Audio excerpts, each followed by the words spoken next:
여러분은 치유를 위한 기도를 해 보셨습니까? 어떤 병이 낫기를 기도하는 것을 우리가 치유 기도라고 하는데 그런 치유 기도를 해 보셨는지요?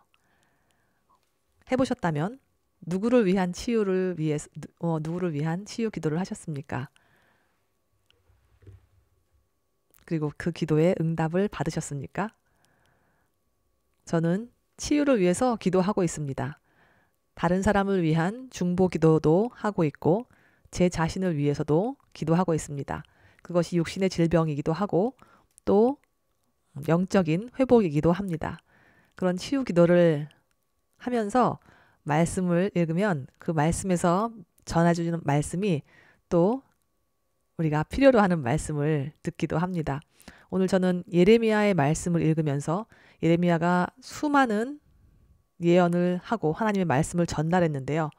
그 말씀을 전하는 것 가운데 오늘 제 마음에 와 닿고 저에게 하나님께서 감동을 주신 말씀이 있어서 나누고 싶습니다. 오늘 치유에 대해서 여러분에게 이야기를 나누고 싶어서 그 말씀을 묵상했는데요. 치유를 위한 기도 우리가 많이 합니다. 중보 기도로도 많이 하고 우리 각자의 치유를 위해서도 기도하죠. 그런데 치유를 위해서 기도할 때 가장 중요한 것은 무엇일까요?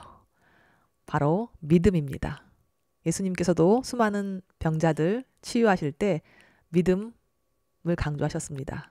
내 믿음이 너를 구원하였다 하고 말씀하셨습니다. 믿음 있어야 우리가 기도하고 또 하나님께 그 믿음의 기도를 통해서 치유를 받을 수 있습니다. 믿음이 가장 중요한 것이죠. 제가 오늘 그래서 오늘 읽은 말씀 가운데 17장 7절에 보니까 주님을 믿고 의지하는 사람은 복을 받을 것이다. 우리가 주님을 믿기 때문에 기도할 수 있습니다. 주님을 믿고 의지하는 사람은 복을 받을 것이다. 그는 물가에 심은 나무와 같아서 물가에 심은 나무는 늘 잎이 푸르르고 무더위도 걱정이 없고 가뭄이 심해도 걱정이 없죠. 그리고 언제나 열매를 맺습니다. 이것이 주님을 믿고 의지하는 사람이 받을 복이라고 오늘 말씀에서 이야기하고 있습니다. 이 예레미야가 하나님 말씀을 전하면서 여러 가지 일들을 겪죠. 하나님 말씀을 전하면서 승승장구한 것이 아니라 계속 비난과 고난과 어려움을 당합니다.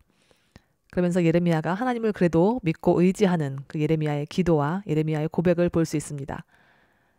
예레미야가 오늘 선포한 말씀 가운데 오늘 예레미야 17장 14절에 보면 이 기도문이 있습니다. 제가 오늘 치유에 대해서 묵상을 하게 된 기도문입니다. 바로 주님, 저를 고쳐주십시오. 그러면 제가 나을 것입니다. 저를 살려주십시오. 그러면 제가 살아날 것입니다. 주님은 제가 찬양할 분이십니다. 아멘. 오늘 이 말씀을 묵상하면서 치유를 위해서 기도해야겠다 생각했습니다. 치유를 위해서 기도한다면 이 기도문, 이 말씀을 가지고 기도하는 것이 좋겠습니다. 우리가 고쳐주시기를, 우리를 회복시켜 주시기를 기도할 때 이 말씀을 붙잡고 하나님을 믿는 믿음을 가지고 기도할 수 있습니다. 그런데 중요한 것은 치유를 위해서 기도할 때 그 이유와 목적을 반드시 알아야 하겠습니다. 하나님 고쳐주세요. 하나님 살려주세요. For what? 영어로 for what? 그러는데 무엇을 위해서 과연 하나님께 이 치유를 위해서 기도해야 할까? 그 목적이 오늘 지금 읽은 말씀에 나와 있었습니다. 무엇이었습니까? 마지막 그 부분에 나와 있죠. 주님은 제가 찬양할 분이십니다. 우리를 치유하신 하나님을 찬양하는 것이 우리의 해야 할 일이죠. 우리가 회복되어지는 것, 우리가 다시 살아나는 것, 하나님 살려주세요. 기도했을 때 살려주시면 이렇게 하겠습니다. 우리가 얘기하는데요. 하나님께 치유를 구하고 하나님께서 우리 기도에 응답하실 때 그 기도의 분명한 목적을 잊으면 안 됩니다. 바로 하나님을 찬양하고 하나님을 기억하는 것입니다. 그것이 우리 치유 기도의 목적이 되어야겠습니다. 그런데 그 기도를 나중에 하나님 제가 다 나으면 하겠습니다. 그것이 아니고요. 지금 하나님을 믿고 앞으로 이루어질 일을 우리가 바라면서 하나님께 기도하는 것이죠. 그래서 이미 우리가 하나님을 찬양하는 것은 시작되어야 합니다. 지금 하나님을 찬양해야 하는 것이죠. 그래서 지금 치유 기도를 하고 있지만 지금 이미 우리는 하나님을 찬양할 수 있습니다. 왜냐하면 믿음이 있기 때문이죠. 우리가 히브리서 말씀에 보면 믿음은 바라는 것들의 실상이요 보이지 않는 것의 증거다 하셨습니다. 지금 당장 우리가 하나님께 응답받지 않았더라도 우리가 믿음으로 하나님께서 우리를 치유하실 것을 믿으면서 기도합니다. 그렇기에 우리는 오늘도 주님을 찬양할 수 있습니다. 오늘도 살아계셔서 우리와 함께 하시는 하나님을 우리가 믿음으로 찬양할 수 있습니다. 그것이 바로 우리를 이 땅에 보내시고 우리를 이 시간에 우리에게 생명을 주신 하나님의 뜻입니다. 그래서 저도 오늘 이렇게 말씀을 읽으면서 하나님의 이름을 기억하고 하나님께 영광 돌리는 방법을 찾고 오늘도 묵상을 나눕니다.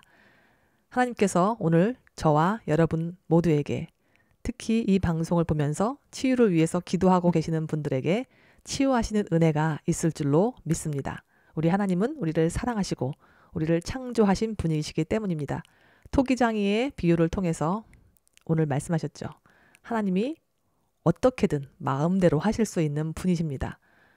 어찌 보면 우리 한 사람 한 사람은 정말 아무것도 아닙니다. 먼지와 같은 존재일 수밖에 없습니다.